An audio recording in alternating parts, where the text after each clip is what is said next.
Have you ever had a memory from childhood that seemed completely normal at the time, only to look back years later and realize, wait a minute, that was actually really weird? Maybe it was something you saw, something you overheard, or a situation you found yourself in without fully understanding what was happening. As kids, we don't question things the way adults do. We accept the world as it is, without overanalyzing the details. But then, one day, that memory randomly pops into your head. You're older now, wiser, and suddenly, everything clicks. And in that horrifying moment of realization, you can't help but think, oh, my God, I should not have seen that. Whether it's walking into a room at the wrong time, witnessing something that defied logic, or stumbling upon a secret you weren't supposed to know, some childhood memories hit differently once we grow up. Today, we're diving into some of the strangest, most unsettling things people only understood years later. So buckle up, because once you hear these stories, you might start questioning your own childhood memories, too. And if you love bizarre, true stories like these, don't forget to subscribe to Reddit True Vault and turn on notifications. We've got plenty more to uncover. Now let's get into it. Story 1. The slightly open door and that unforgettable look. There are memories that sit in the back of your mind, collecting dust. Harmless, insignificant, until one day, something triggers them, and suddenly, it all makes sense. And when that happens, you almost wish it hadn't. I was 11 when it happened. Too young to question things, too old to forget. I had gone over to my friend Jason's house to help him with homework, but when I arrived, he wasn't there. Wandering down the hall, I passed by his sister's room. The door was cracked open, and through that small gap, I noticed something odd. Her window was wide open, curtains swaying in the afternoon breeze. Then I saw him. A man was halfway through the window, 1 foot inside, 1 foot out. His stance was strange, like he had just frozen in place. Jason's sister stood close to him, her back partially turned. Something about the way they were positioned felt wrong. But I was 11. I didn't understand why. Then they both looked at me. Jason's sister didn't seem embarrassed or surprised. Instead, she smirked. And in the calmest, most casual voice, she asked, "Do you want to stay and watch?" I didn't answer. I didn't think. I ran. For years, that moment stayed buried in my memory, nothing more than a weird, unexplained event from childhood. But one day, out of nowhere, it hit me. And when it did, I went completely still, because I finally understood what I had seen that day. And I really wished I hadn't. Story 2. The Doctor Who theme, and that strange feeling. Memories from childhood are strange. Some fade away, lost in time. Others stay hidden, buried so deep that you almost forget they exist, until one day, out of nowhere, they crawl back into your mind. And when they do, you suddenly understand what you saw, what you heard, and what it actually meant. I was 10 when I slept over at my best friend Ryan's house. It was my first time staying the night, and everything felt exciting, like an adventure. We played video games, stuffed ourselves with chips, and talked about school until our eyes couldn't stay open anymore. At some point, I drifted into a deep, dreamless sleep. Then, something woke me up. A soft, eerie melody floated through the house, barely louder than a whisper. The Doctor Who theme song. I blinked groggily. Weird. Why would his parents be watching TV this late? Nature was calling. So I dragged myself out of my sleeping bag and tiptoed down the dark hallway. The closer I got to their bedroom, the more the music filled the space around me. Steady, hypnotic, almost ghostly. But beneath the melody, there was something else. Soft murmurs. A sharp, breathy intake. The faint, rhythmic creaking of something moving. I froze. For some reason, I suddenly felt nervous, like I was intruding on something I wasn't supposed to hear. But before my tired brain could convince me to turn back, my eyes flicked toward the slightly open bedroom door. And then we locked eyes, Ryan's parents. For a moment, no one moved. It was like the world hit pause, trapping us all in a moment that shouldn't have existed. The glow from a bedside lamp cast strange shadows across the room. Shadows that flickered, stretched, moved. I didn't understand what I was seeing, but I knew. Deep down, I wasn't supposed to see it. I slammed the door shut and ran. That night, as I lay in my sleeping bag, my body felt weird. My face was hot. My chest felt tight. My skin tingled with something I couldn't explain. It wasn't fear, not exactly. It wasn't disgust, either. It was just something. Something that made me uncomfortable in a way I didn't have words for. Years later, that memory resurfaced. And suddenly, everything clicked. I groaned, burying my face in my hands. Oh, hell no. Was that my first biological reaction? I hate Doctor Who. Story 3. The bathroom that ruined sleepovers for me. I don't scare easily, but there's one memory from childhood that still makes me dry heave if I think about it too hard. I was 9 when I stayed over at my friend Kevin's house. I don't remember much about that night, just junk food, video games, and laughing so hard soda came out of my nose. But there's one part I'll never forget. The bathroom. At some point, I had to go. Nothing dramatic, just a regular old bathroom trip. Kevin pointed down the hall. I still glued to the screen.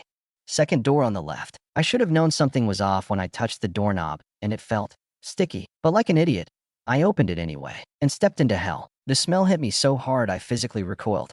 My eyes watered. My stomach flipped.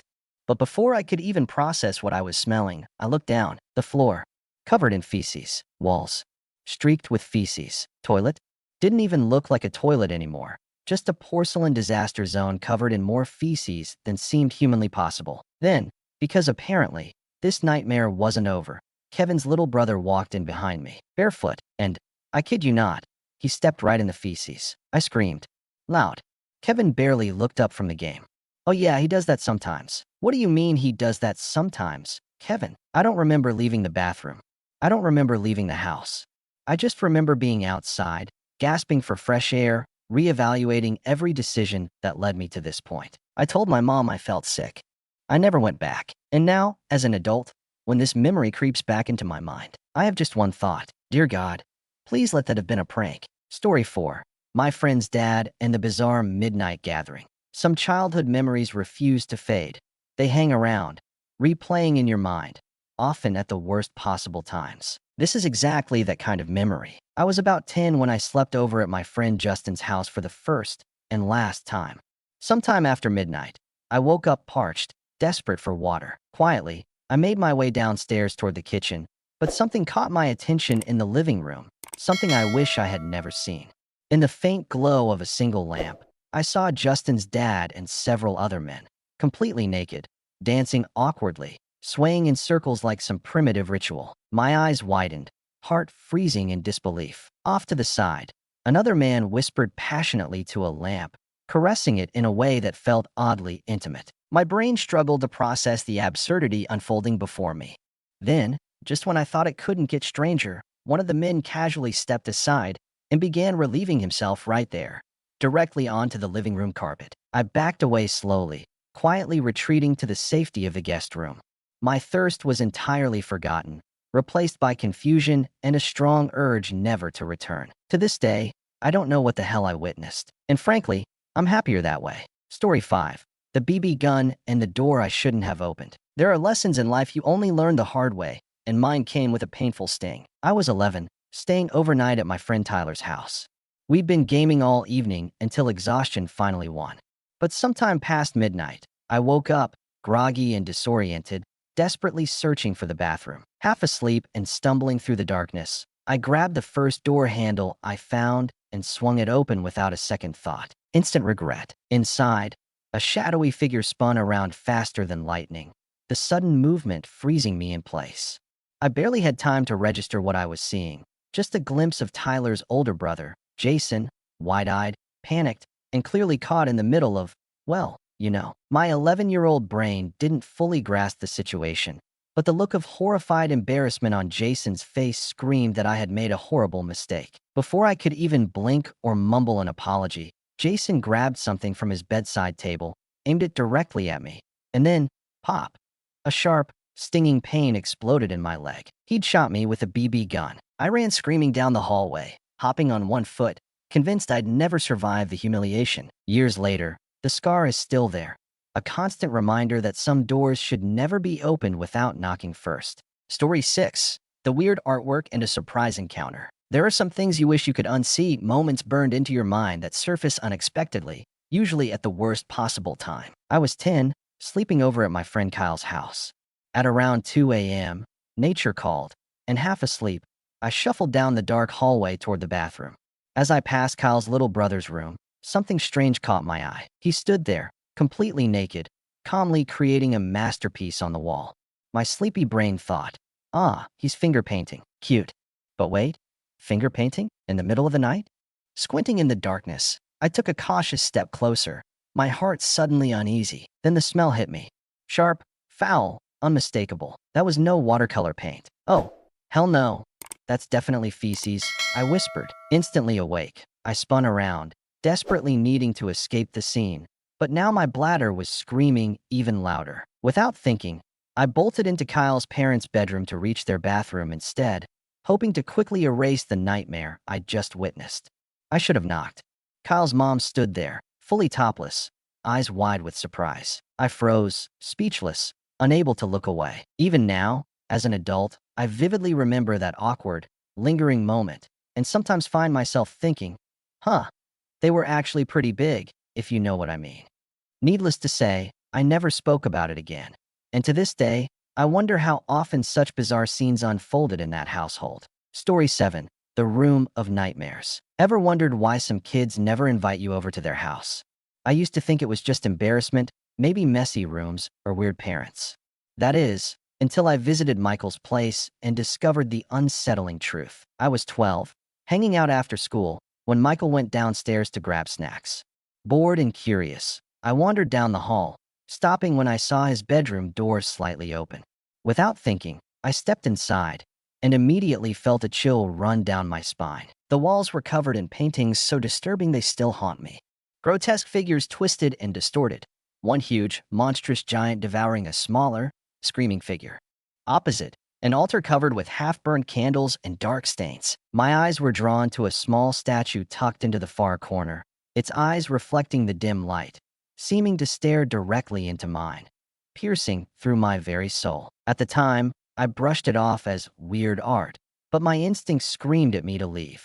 So I quietly backed out, pretending I'd never seen a thing. Now, years later, the memory resurfaces unexpectedly, bringing with it the unsettling realization that whatever I stumbled onto that day probably wasn't just harmless decor. And honestly, I wish I'd never opened that door. Story 8. The Goldfish in the Closet. Some friendships end gradually, drifting apart slowly over time.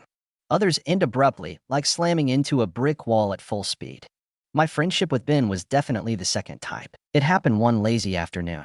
I was 10, visiting Ben's house after school. Everything was perfectly normal. Cartoons on TV, cookies in the kitchen, typical kid stuff.